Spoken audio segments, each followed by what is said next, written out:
Today we're looking at part number 23585-14P-BD-865-8HP.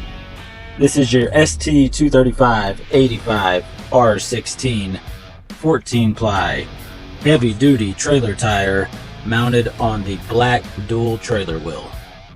So this particular tire is a Provider brand. It has 110 psi. While it's on the dual wheel, it's rated at 3,860 pounds. If you're running this tire on a single wheel, it would be rated at 4,400 pounds. It has a M speed rating, so it can go 81 miles per hour. It's a load range G, so 14-ply. It has the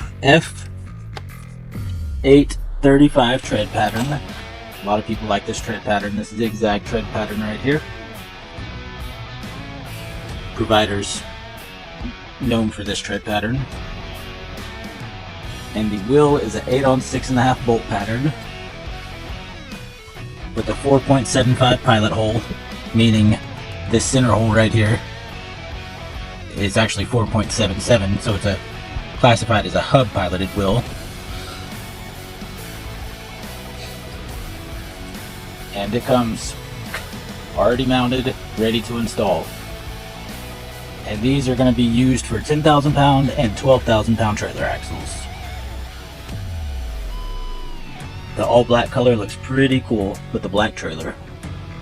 It also has that little short valve stem right there. And you can get these at trailerpartsunlimited.com or give us a call at 844-898-8687 or just stop by our distribution center here in Huntsville, Texas, and we'd love to help you out. Thank you.